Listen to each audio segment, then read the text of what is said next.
Well, a very big welcome to everyone for the first Travel Tuesday lecture for 2024. Seems hard to believe that this program of free lectures started only a year ago. And of course, if you do wish to see any of the lectures that were given last year, they are all there on the ASA website. So I know you have some real treats amongst the great range of lectures that Travel Tuesdays offered last year. And I know that tonight will be a real treat for everybody who is attending. David Henderson is a wonderful artist and somebody who talks about art and teaches art quite brilliantly. David is also very well qualified to talk about architecture because he himself studied architecture for several years in Brisbane before going off to the London Royal Academy schools and, of course, then developing his own very distinguished career as an artist. So David is an award-winning artist. He's held over 30 solo exhibitions in various places around the world. He's a fellow of the Royal Queensland Art Society. And of course, he is an ASA tour leader. So David and I are going to be taking a tour group to northern France in June of this year. And I believe there are still 1 or 2 rooms available on that tour. So David will be talking about the Impressionists and some of the wonderful art that we see on the tour, and I will be covering the literary side of the tour with all of those great writers like Proust and Balzac and Rimbaud and Flaubert and so many others. So that's a tour in June of this year. Then in October of this year, David will be coming with me to Sicily. We'll be following in the footsteps of Lampedusa, who wrote The Leopard, Inspector Montalbano, and so many wonderful visiting authors who went to Sicily. So that's going to be in late September, early October of this year. But David also has a fabulous sounding tour in September, October of next year. That's going to be in Venice. And that will be followed by another tour that he is doing in Sicily in October 2025. So I can strongly recommend David's tours. You just learn so much from him. And I know that all of those tours are going to be absolutely wonderful. But tonight, David is going to talk to us about Veronese, Palladio, and the Villa Barbaro, which he tells me is very close to Venice. So, David, I would like to welcome you, and I know that we're all in for a very big treat with your lecture. Oh, thank you so much, Susanna. And I too, looking forward very much to our tours later this year. So welcome, everyone. Thank you for inviting me to speak this evening about a subject which is very dear to my heart. It's really, I think, my favourite visit on the ASA Venice tour. And I want to speak a little bit about the people who created this marvellous building. It's really interesting because it's such a wonderful collaboration of a number of really quite brilliant minds, the Villa Barbaro. So the Villa Barbaro is one of the famous villas of the Veneto. It's located some 70 or so kilometres to the north of Venice, and it features wonderful fresco paintings by Paolo Veronese, one of the leading painters of the day, and it's built to a design by Andrea Palladio. I said in my blurb that he was one of the most influential architects in history, and I'm not sure if I shouldn't call him the most influential architect in history. He's really a figure of great importance indeed. So by way of introducing the villa, I want to speak a little bit about the fascinating iconography of the frescoes in the villa, as well as the design of the villa. It's really a kind of a vast subject, and I'm probably only going to be scratching the surface of it, actually. Before I do that, I'd like to introduce to you some of our protagonists, some of the main protagonists of the story. So first of all, Palladio, Andrea Palladio. He was born in 1508. He was called Andrea di Pietro, and he's unlike the other major architects of the Renaissance Baroque period in Italy. He's not coming out of painting or sculpture like Michelangelo or Pietro da Cortona or one of these people. He's really coming out of it from the practical side. He was trained as a stonemason initially and came into architecture a little bit later in life. Here he is on the frontispiece of his most famous published work, the 4 Books of Architecture. And this is basically just a sort of a summary of all of the buildings that he made and some of his thoughts about architecture, which he created at the end of his life, published in Venice. Venice was a very important centre for the publication of books in those days. And it's through this book that his ideas and his plans were disseminated throughout the world. So just to give a few examples of the influence of Palladio, on the top left there you can see Pulteney Bridge in Bath, designed by Robert Adam, after a design by Palladio for an unrealised project for the Rialto Bridge.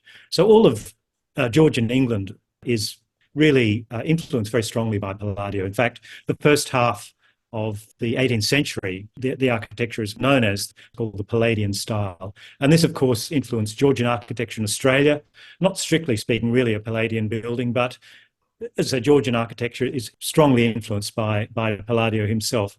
And then at the bottom, we've got Monticello, designed by Thomas Jefferson, who was deliberately trying to emulate Palladio with his attached temple front and the cupola.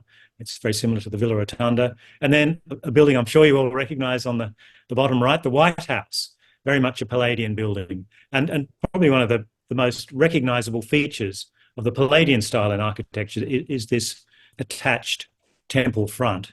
So it was a style, particularly in the 18th century, which really spread all over the world.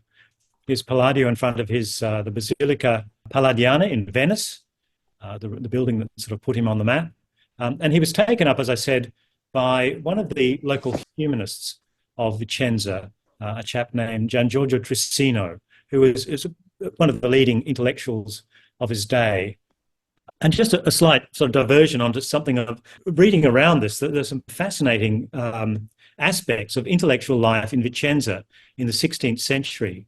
Vicenza was a town with a very distinguished pedigree. It's an old Roman town, but it wasn't as powerful or as wealthy as the neighbouring Venice.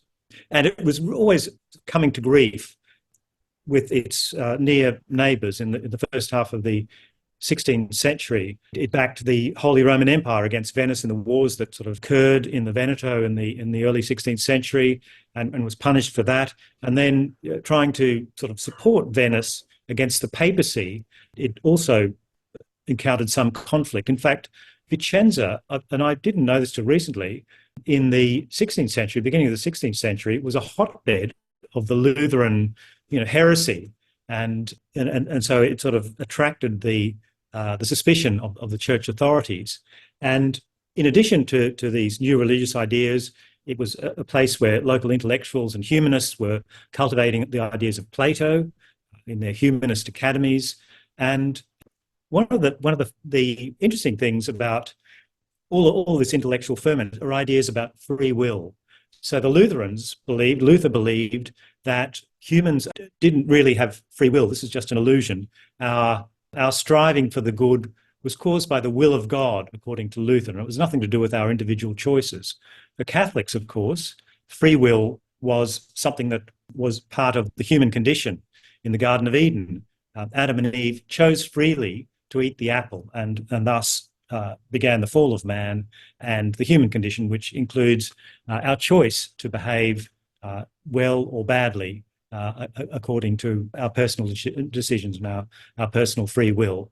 The Platonists had a slightly more nuanced view of this. The Platonists believed that we were driven by impulses, both good and bad, and it was the duty of the individual to, in some way, educate himself to choose which path in life to take and to control these often sort of wayward impulses. And for the Platonists, the path in life incorporated a kind of an education of the soul in which the individual sort of passed through a number of levels, ultimately reaching some kind of understanding of truth, the divine, whatever you want to call it. So all these kind of fascinating ideas that were passing around. And one of the interesting facts I found out that there's a theory that Freemasonry began in Vicenza, and they give it a specific year, 1546. Now, historians debate this. I'm not qualified to say whether that's true or not, but there are sort of interesting connections between that Platonic idea of passing through different levels and Freemasonry. I'm not a Freemason, but as I understand it, the initiates pass through different levels and reach higher and higher stages of kind of understanding. So Trissino's involved with all of these sort of debates, and these are kind of part of the intellectual climate of the time. And in fact, he had an academy at his villa in Cricoli, and that's where he met Palladio, who was working on this building at the time. He recognized the talent of the young man, and he set about making him his protege. He even gave him a new name. He named him after an avenging angel, a sort of a warrior angel in his play Italy Liberated from the Goths. And this angel was called Palladio, meaning the wise one. And so he got this very sort of grand kind of classical handle from Trissino, who not only educated him, but took him on a number of trips to Rome, where he was able to study the architecture of the ancient world firsthand. And he also studied very closely, Palladio studied very closely the ideas of Alberti and this idea of harmony, of proportion, which is connected to music, which is connected to geometry, and this kind of Renaissance worldview, which saw all of these things as being connected and ultimately to the sort of the harmony of the cosmos. But his drawings of ancient Rome are really are marvelous. And Palladio, being a practical sort of a chap, as well as somebody who received this very sort of cultivated education from Trissino, made a very careful study of the way in which spaces were interconnected in the Roman buildings. So using these sort of large central halls, you can see particularly in these very careful drawings that he made of Roman baths to connect a series of interlocking and harmonious, again, spaces, creating a sort of a coherent whole. And so he was really the first of the Renaissance architects to think about planning in this very sort of harmonious, coherent, and yet at the same time practical way.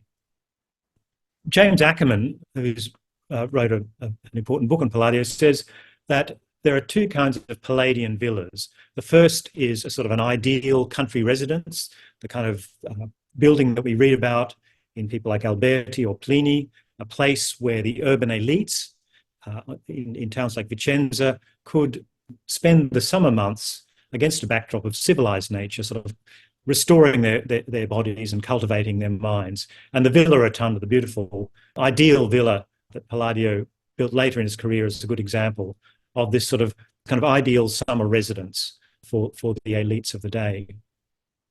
The other kind of villa that Palladio built, to understand it, we have to think about the city of Venice. This is the Palazzo Barbaro on the Grand Canal. In fact, the Venetian headquarters of the Barbaro family who built the Villa Barbaro. And we need to remember that the Venetian nobility basically lived over the shop. So the residents of the family, the domestic spaces are on the first, second and third floors here.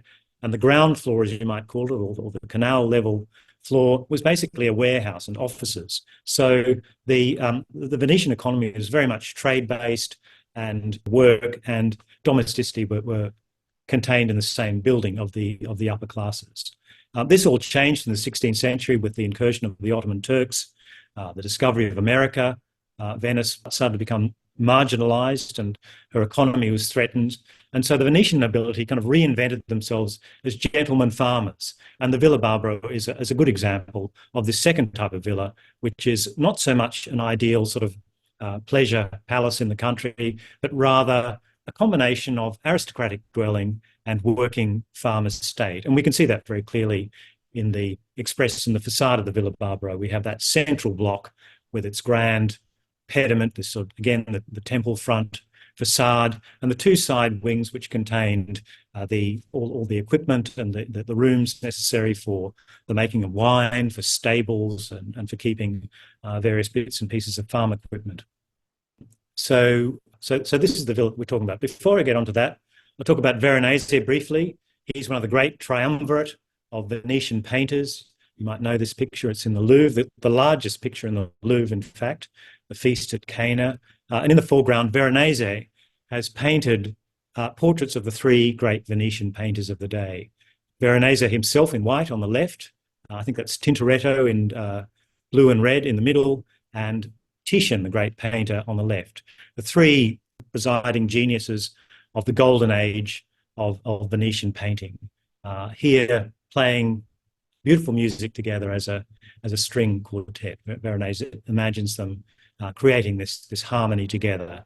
And Veronese is famous, his importance to art history. He's one of the great colorists. And here he's making, I think, a direct analogy between harmony of colour and harmony of music. And our two patrons, two brothers, the two members of the Barbaro family, who commissioned this villa on land which they inherited on the death of their father, and they employed Palladio to design it. And these were, in particular, Daniele, who's on the left, Daniele on the left and Marc Antonio on the right, really most extraordinary characters. Daniele, in particular, is one of the kind of intellectual titans of his age. They were born into a noble family, also a family of intellectuals and writers in Venice, and they were very much involved in politics and administration of the Venetian state. They were ambassadors and they were intellectuals. Marc Antonio, that's Daniele's portrait by Titian on the left, Marc Antonio on the right, an unknown painter. Here we see him in the guise of Venetian ambassador to Constantinople. That's the Golden Horn in the background. He had the very tricky job of negotiating the peace after the Battle of Lepanto, one of the great sea battles of the era, in which the Ottoman forces were defeated by a navy, a coalition of Catholic forces.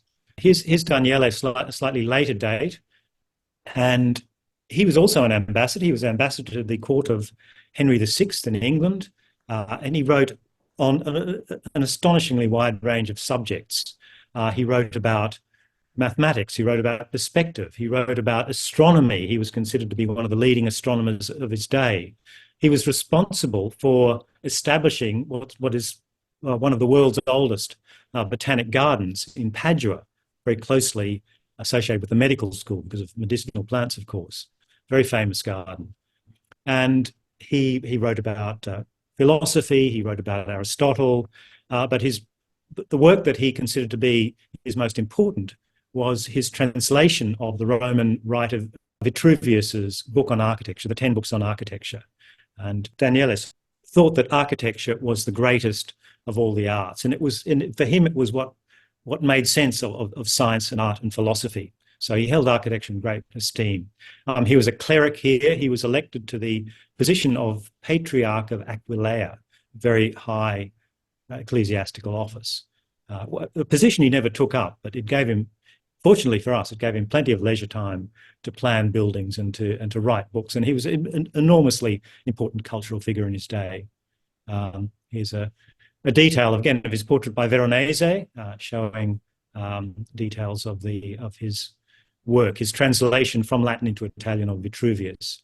And here's an engraving from the same work showing an astronomer looking at, looks like to be an armillary sphere with the signs of the zodiac on. Of course, astronomy and astrology were the same science in those days. Seems to be a portrait, again, of Daniele himself. He used to make these scientific instruments, apparently. And this is one of the features, in fact, of the villa itself. And I think one of the things we need to think about is, first of all, before we enter the villa, is to think about the siting of it. I mean, Daniele, being an astronomer and one of the great astronomers of his day, apparently, was very aware of the movement of the sun and of the planets around any building or any place, and he would have considered it very important to orient the building according to the stars and the planets. And we can see that there's a sundial on the right-hand side. There's an astrological. Sorry, that's the astrological one, I think, on the right-hand side. There's a sundial on the other, showing the hours of the day. And we need to think about how precise the orientation of the building must have been to enable the shadows to fall across these sundials. There's a sundial there on the other side in the correct place. So even before the building started, there's a deep awareness of its place in the cosmos, as it were. The other way in which it relates to the landscape, and here's the book from Palladio's Quattro Libri, the 4 books on architecture, showing the Villa Barbaro. And in the little blurb that he gives above, Palladio spends quite a bit of time talking about the way the villa is situated over a stream. And that stream runs from north, which is at the top of the of the image here to south. North is where the hills are. It's in the sort of the foothills of the Alps, and that's more or less the position of the stream. So the direction of that stream sort of defines really the main axis of the building. So again, there's this very sort of deep connection with the landscape. Stream also had a very practical function. It flowed from a grotto, this beautiful nymphaeum designed by Palladio, down into a pond which contained fish which could be eaten, underneath the building through the kitchens to provide water, and then it flowed in front of the villa into another pond where, again, there's another sort of fish pond, and also could provide water, of course, for the garden in front of the villa. So it had this very sort of practical function as well as sort of a direct connection with the landscape. Marcantonio Barbaro was also a very fine amateur sculptor. Most of the sculptures in the villa are made by a man named Alessandro Vittoria, who was the leading sculptor in Venice of the day, and Marcantonio was a sort of a pupil of his, and that sort of got odd proportions, these two Telamon figures in the grotto, the nymphaeum at the back, but they have a sort of a powerful expressiveness, I think. And there we can see that's the main axis again of the villa, which shows us where the stream would have run. And so the villa itself, again, placed against the beautiful sort of pale facade, shines out against the dark wood behind it and creates a grand but not overbearing effect. It's not right at the top of the hill, but it really integrates itself very closely with the landscape. And this idea of integration, I think, is the key to understanding what this wonderful villa is all about.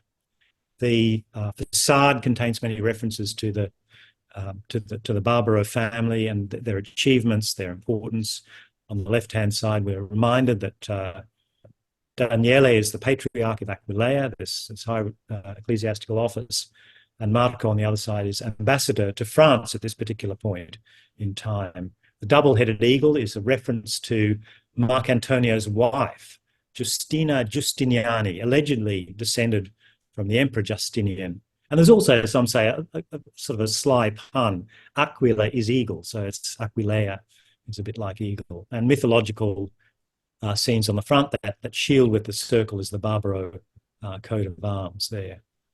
There's a little sort of barbarian face in there. They call themselves Barbaro. They gave themselves this name because they distinguished themselves against what were considered to be kind of barbarians in the Crusades. And so that was sort of their claim to family fame, this military prowess. So I'd like to take you now inside the villa to the central space, really, the main space of that central block, the main domestic space. You can see that, again, there's the side wings to left and right, which are the practical part of the villa, and this main block which protrudes out to allow light to enter the building. And the overall first impression is of light, of space, and there's a lovely sort of connection through the painted landscapes to the landscape beyond. And so in the cross-shaped vault, we encounter the first of the sort of the iconographic puzzles that have really tormented art historians over the ages.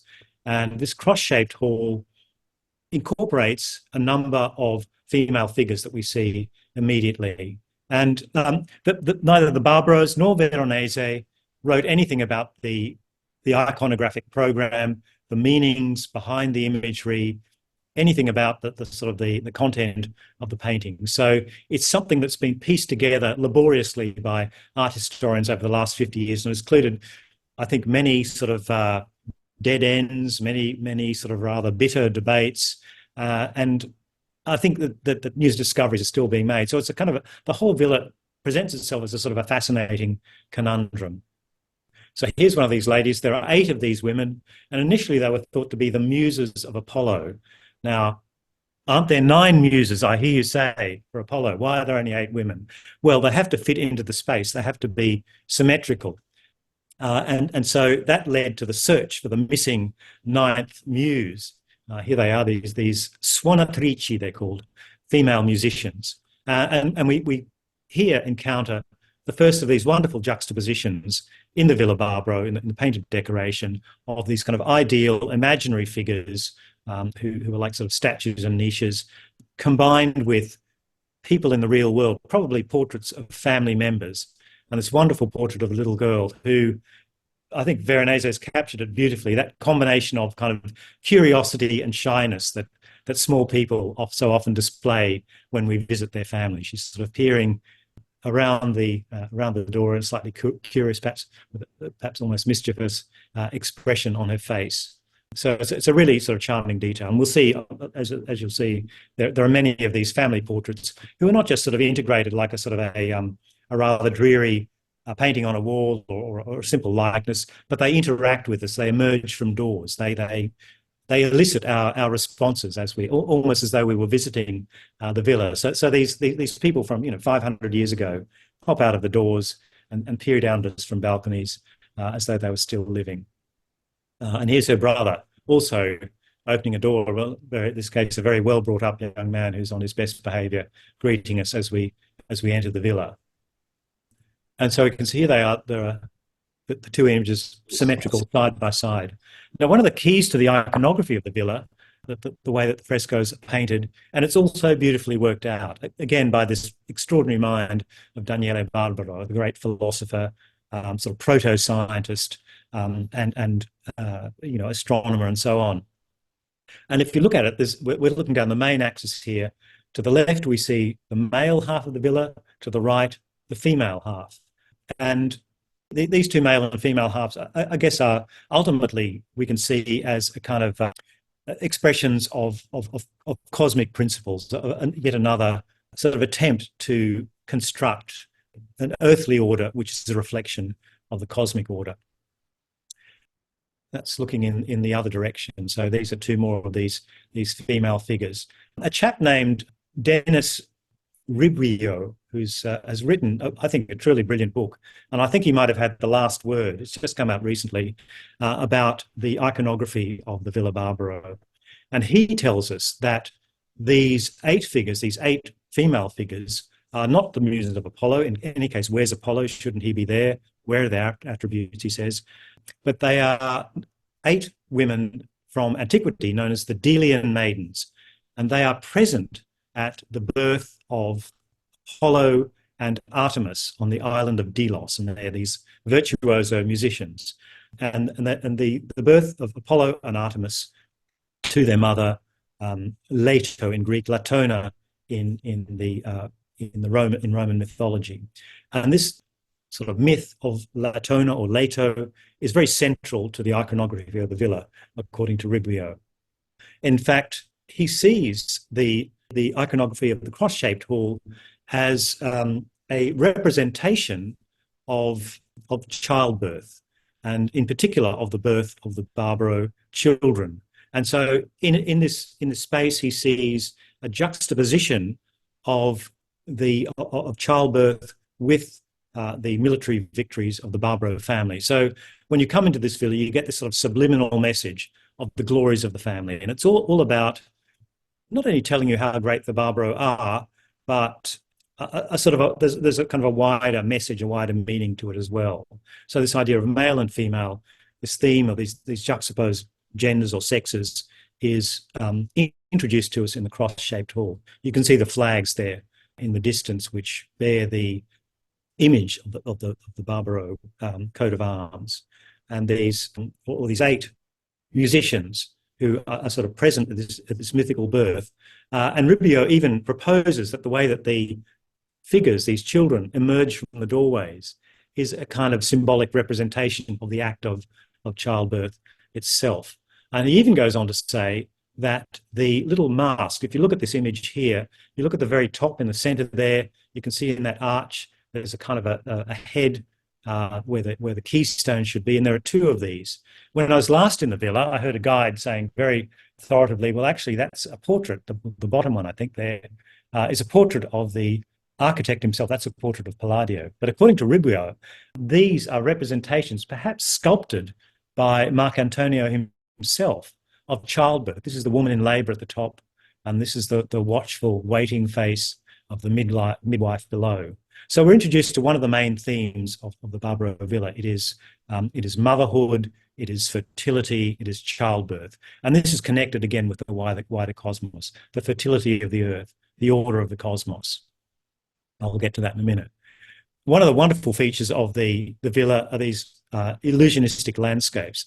And look how brilliantly Veronese has painted. You might take a minute to just look at this image to see that Veronese has actually painted that image of a landscape, this wonderfully fresh landscape, within an illusionistic kind of loggia or portico. Can you see those two columns in the centre there? They're not actually real columns, they're painted. And that's a flat wall there. And he's reinforced that illusion with the insertion of a piece of real carved architecture. So that beam, that sort of entablature that the columns are supporting with those scrolly, swirly sort of motifs on it is actually a real piece of carved sort of stone, and the rest is painted. So it's absolutely brilliant. And of course, the science of perspective would be included, wouldn't it? Because Daniele has written a book on perspective. It's one of the things that fascinates in this sort of illusion of perspective. So here's an example of one of the landscapes, which both speak to the landscapes outside and are kind of an ideal representation of Italian landscape and its connection to antiquity and the ancient world. And they're some of the first independent landscapes in the history of art, I suppose. That in the 16th century, landscape doesn't really properly exist as an independent genre, so they're quite sort of pioneering. But they're full of movement and atmosphere and light. They're just wonderful. We then enter from the cross-shaped hall into the room of the marriage, and here we see a representation of the Barbaro family and in-laws, as it were, taking on the role of the gods of antiquity. On the left is Marcantonio. He's the married brother, and he's in the guise of the god Hymen, who's the god of marriage. The woman on the right, kneeling, is his wife Justina, and she's presented to him as a sort of a prospective bride. The two figures that flank her are said to be her brothers. They're members of the Giustiniani family. One of them removes her belt. And so this is a kind of symbolic representation of both a loss of virginity and fertility. We only need to think the Italian word for belt is cintura, and the word for pregnant is incinta. You take off your belt, your kind of circumference is enlarged, as it were, if you're a pregnant woman. So here is a kind of an allegorical or a symbolic representation of not only this idea of marriage, but of the Barbaro brother, but of marriage in general, the sort of the institution of marriage. And they're appropriately showered with confetti and petals by the Cupids. And so just as the Barbaro want to show the solidity of this marriage bond, which is the very centre of their family, they want to show that to sort of look outwards and to show their hospitality to their guests. And so we have two, again, references to classical antiquity. These two figures on the left represent the household gods, the so-called Lares, and they're being offered a glass of wine by the god Bacchus. And this is a very important piece of imagery in the villa, because the villa was primarily a wine estate. It was a vineyard. That's what they did there. So the god Bacchus is very important to them. In fact, they still produce wine there today. You can still buy it. It's a very important wine producing area. And Bacchus is seen to be bringing this sort of gift of civilization in the form of wine to the two travellers who are like the two guests that are us when we go to the villa. And we see to the right of him a sort of an idealized version of the benefits of wine, creative inspiration in the form of the yet another musician. Some people have liked to think that she's the missing muse who's kind of deserted her colleagues and flown into this fresco by accident or design. But my writer, Ribuio, says that she's a sort of representation of creative inspiration. And sleep is the other effect of wine, perhaps a negative effect. But sleep is also takes us to the realm of dreams, of prophecy, of wisdom. So we see this kind of idealizing representation, not just of wine, but of the sort of joys of hospitality and of human interaction as we're welcomed to the villa. And we've got to remember that these two men are both ambassadors. They've been ambassadors to England, France, and Constantinople. So very sort of high diplomatic ranking men.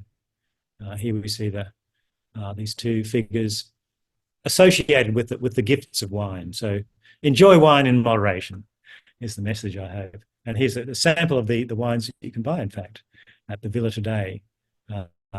This part of Italy, we're up sort of near Treviso to the north of Venice is of course Prosecco country. And I think there's even a Villa Barbaro Prosecco there. So I want to take you now into the sort of the main area of the villa, the so-called Room of the Olympian Gods. And this is it's the most important room in the villa because it's at the intersection of two axes. And if we look to our left as we enter the Hall of the Olympian Gods from the cross-shaped room, see this wonderful perspective of rooms. Again, the use of perspective, which so fascinated Daniele and, of course, the painter Veronese. And we see a figure, again, stepping through a door to greet us. In this case, an elegant young nobleman dressed for the hunt who's just walked in from the fields with his dogs. And so again, it's real. It's a very sophisticated play between, a demonstration of one-point perspective in the real world in three dimensions and an illusionistic representation of that at the very end. So a quite sort of brilliant piece of planning. This portrait is traditionally thought to be of the painter Veronese himself, but later scholarship has tended to suggest that it's a portrait of perhaps of Marcantonio Barbaro, the married brother himself. So we don't really know. And on the other side, if we look again, we've got the sort of two male and female halves to the villa. There's a portrait possibly of his wife, possibly the lady of the house. We don't know. And she again stands in a doorway to greet us. So they're on this kind of lateral axis of the building, which I said is divided into these sort of masculine and feminine sides. And if we think about the main axis of the building, which is the axis which corresponds to this stream, we can think of these two axes as the sort of the human axis and the axis corresponding to nature. And where they meet is, as I said, the most significant room in the house, in the hierarchy of spaces in the house. And to that we could add a third axis, couldn't we? It's that vertical axis, which I can't obviously show you on a two-dimensional plan. And that vertical axis leads us up to higher things, the principles, the harmony that governs the universe and the earth. And so we look up to this room of the so-called Room of the Olympian Gods.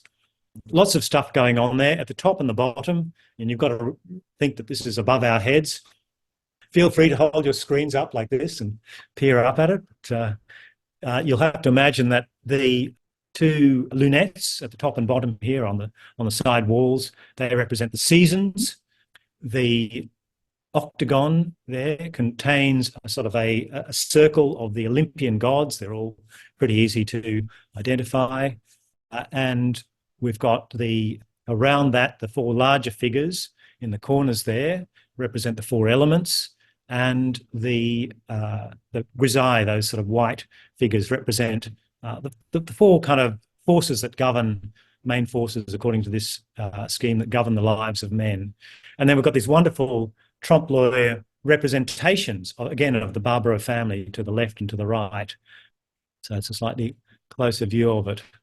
And we can see, again, the lady of the house here who rises up to greet us above from a balcony. And again, the illusion is fabulous with that, the carved stone entablature, and above that, the painted balustrade, which seems to be connected to it. And she's Giustina Giustiniani. She's the lady of the house. And she's at the very center of the most important room of the house. So these are spaces in which the principle of motherhood, maternity, fertility, childbirth are given center stage, quite literally. And in fact, she's below an image there, that white image of the figure with the sort of those multiple breasts of fertility, of fecundity. And wonderful portrait. She's got this rather sort of nice foil to her smooth, alert face, the weather-beaten features of the nurse next to her. And she really does present us with this rather regal image of a matriarch. And this was a subject that was dear to the heart of the Barbaro family.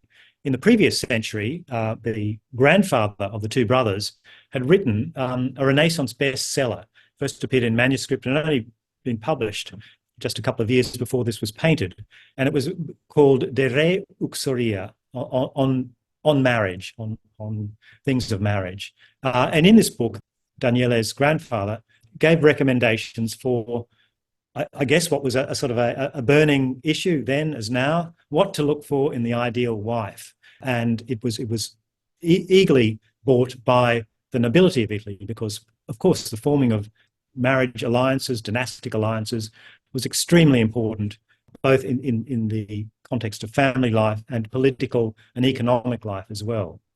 And we can say that Marcantonio married extremely well. Justina came from one of the noble families, one of the great families of Venice, and she also brought with her a very large dowry. So presumably that would have enabled the villa to have been built on the scale that it was built. And on the other side of him, so these images aren't fantastic, are the two sons here. And in the centre there, you would think, according to the way the villa and the iconography is set up, you should have an image of the husband of Marcantonio, but instead we see a monkey. I'm not sure what that's about. Some say that is a representation of the need for the sons to emulate their father, just as a monkey will sort of emulate us. And others say that it's connected with the fact that Marcantonio was away in France as an ambassador at the time this was painted. So whatever the reason, it really simply emphasized the fact that the image of the mother, the matriarch, dominates this space, this most important of all spaces. And they're a rather nice pair too, the two brothers, the sort of the active and the contemplative, the hunter and the bookish one. And we can also connect them to Diana and Apollo in a way. Lots of dogs in the Villa Barbaro. It's one of the great themes of the Villa Barbaro if you go there. But back to our room of the Olympian gods, and there are some fantastic details there. I mean, Veronese really humanizes his figure marvelously well. You can see that Venus here has confiscated the toy of her mischievous child. She's taken his arrows away from him. And Cupid looks imploringly at his mother to show that he's been a good boy. Look, he's even attending to his lessons and learning to read. And I'm sure there is some very esoteric meaning to do with Daniele would have intended to do with knowledge and love and all sorts of important things, but I'm not sure what that might be. And I love the way that the goddess Diana touches noses with her dogs in this very sort of kind of convincing little detail. But back to the main view of the gods, you can see the Olympian gods circle around this figure in white in the middle, who's very much connected with the image of Justina. She's wearing blue and white. Celeste, the Italians call it, that pale blue. And so there's very much a direct connection between the real wife and this goddess figure in the centre. And art historians for decades have been arguing about who this goddess might be. Is she a figure representing prudence? Is she the escaped muse, that sort of muse who's strayed from the cross-shaped hall? Is she a figure representing wisdom? The little guidebook I bought there at the villa last year says she's an image of the mother of our Saviour, i.e. the Virgin Mary. So I think with symbolism in art, yes, there must have been a specific iconography intended, a specific meaning, a specific identity for all these figures. Daniele was that sort of guy. He was an intellectual. But that's not to say that we can't read these symbols on different levels. Having said that, Ribuio comes up with this fantastic theory that she is Leto. She's this kind of primal goddess who's the mother of Apollo and Diana. And you can see that she gestures with each hand to the gods. So Apollo on the left, Diana on the right. The sun and the moon, she's the mother of the sun and the moon. The dragon, it's said, represents an eclipse. And so this figure has been interpreted as a kind of a mystical representation of the eternal cycle of light and dark.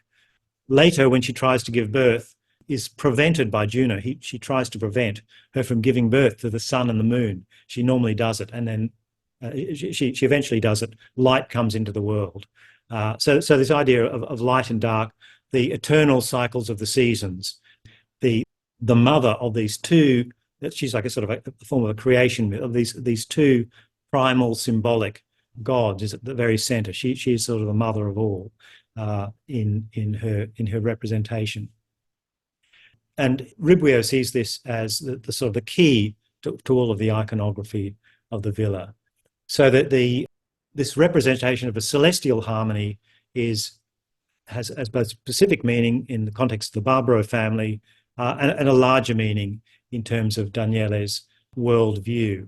You can see the astrological symbols associated with each figure, which brings us to the question, to what degree does Daniele believe in free will? I mentioned free will earlier, this idea, according to the Lutherans, that it's God who's sort of acting through us, this divine grace, and we have nothing to do with it really.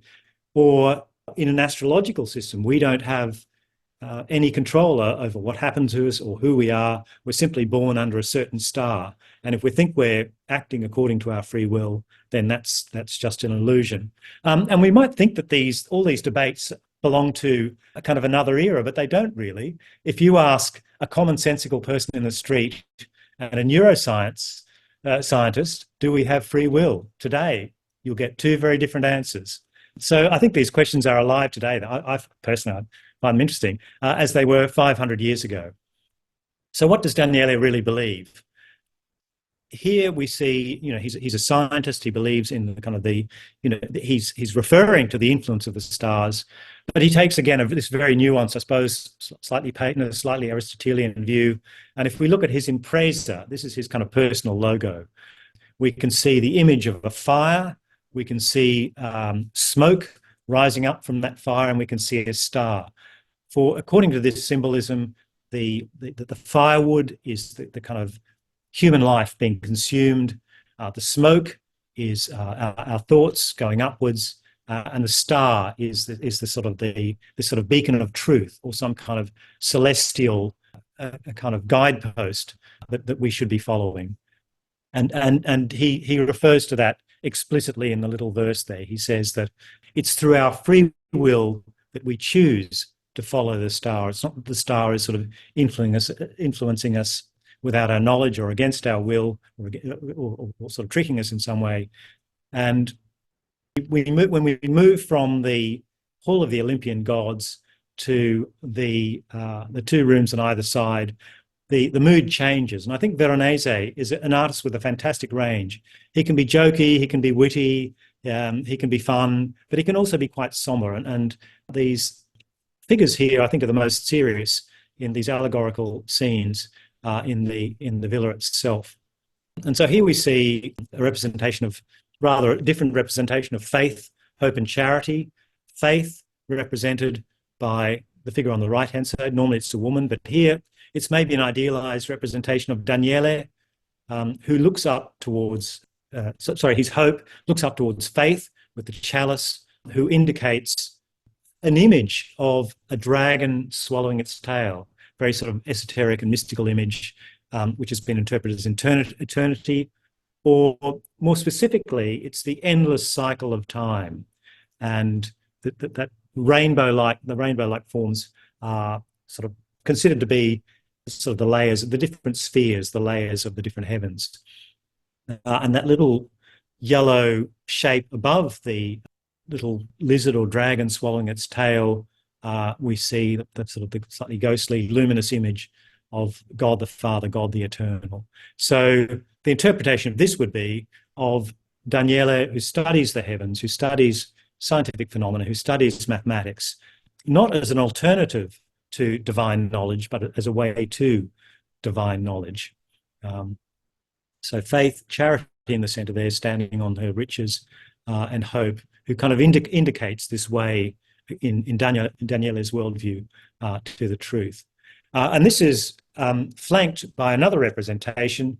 These are representations of, according to the Renaissance scheme, of virtù and fortuna. Virtù meaning freedom, this idea of free will, of seeking out the good, and fortuna being just the stuff that happens. So fortune here on the right-hand side, this nude figure, prevents the other figure from grasping the riches, the cornucopia that there she's got, that she's concealing behind her body. And another figure looks on rather enviously with a knife in her hands. So this is to say, no matter how we scheme, there are some things in life that we just can't change, some things in the world that we just can't change. So he sort of sets these two ideas of the sort of vagaries of fortune and the kind of the directed will against each other, again in this very nice symmetry. So very, very kind of lofty and serious themes, but there's always a light-hearted sort of foil to these things. I think this is quite humorous. I don't know how seriously it was intended, but it shows the two brothers here, Apollo and Dionysus in a way. They're kind of in fancy dress or not in fancy dress, as the case is here, reclining sort of in Roman fashion against one of these illusionistic pediments. We see Marc Antonio on the left, who holds a drinking cup, and he's got a sort of a bunch of grapes there. So he's Dionysus. He's the married brother. He's the custodian of the villa, the worldly one. And on the right-hand side, the Apollonian Daniele with his lyre, like the god Apollo, and the two recline and sort of are juxtaposed against each other in this wonderfully, I think, balanced kind of view of things. So that's just a little sort of a brief introduction to what I think is a fascinating iconography of this sort of almost, to me, perfect coming together of a number of great minds: the great artist, the great architect, the great sort of philosopher and proto-scientist, all in harmony with each other in their thoughts, to create an image which can be described in that one word: harmony. A harmony between the earthly and the celestial, between all of the different principles which govern our world, between male and female.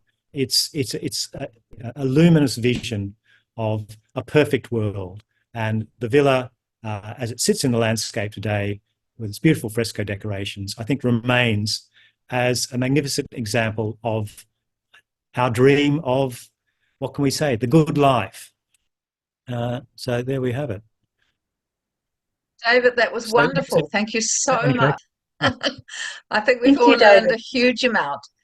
David, was this actually a villa that people lived in? If you go to the Villa Barbaro, there are probably dwelt on the sort of the slightly esoteric sides of it a lot, but the imagery is so sort of teeming with life.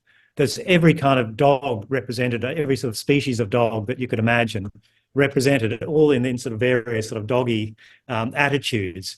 There are children, there are landscapes, there are family members, and you have to, and you really get the sense. I mean, it's quite a sort of an eerie feeling that this would have been a place that was filled with servants, with family, with children, with pets. It would have been teeming with life. And I don't know if I mentioned that the first kind of ideal villa of Palladio was really a summer residence. It was a place where you went to have elegant parties or to discuss learned topics with your friends in the summer months, and then it was closed up and empty for most of the year. But this was a villa that would have been lived in all year round, and we get that sense, I think, very strongly of the sort of the rhythm of the seasons, the passing of time, the fertility of the earth, and all of these sort of kind of timeless principles that would have been sort of so apparent in a villa that was inhabited by large numbers of people all the time. Thank you, David. And if you have any questions for David, I know he'd be very happy to do his best to answer them. Thank you so much for the lecture, David. As the Barbaro family seem to be people of my own ilk. I'm a descendant of the Ruffo and Orsini families myself. Oh, yeah. Anyway, what I wanted to ask you was, the Villa Barbaro has a lot of male-female things, because they were people who used to trade in the past, etc., etc. Did they have knowledge of Eastern philosophies like yin and yang? Is there any connection there? Well, I'm not sure about that, but I think that a lot of the mythology and mythological symbols that they used were really kind of timeless myths that we see across all cultures and all periods. I don't know specifically that they were involved in Eastern traditions or anything like that, but I think that idea of the sort of the cosmic balance of opposites is really something which is universal to all myths, and I'm sure if they'd known about the sort of the yin and yang principles, then they would have wholeheartedly agreed with it. Thank you. David, you mentioned at the start Palladio's drawings of ancient Rome. Can we see those? They are, I think most of them seem to be held by the Royal Institute of British Architects. Okay. So they're somewhere in London?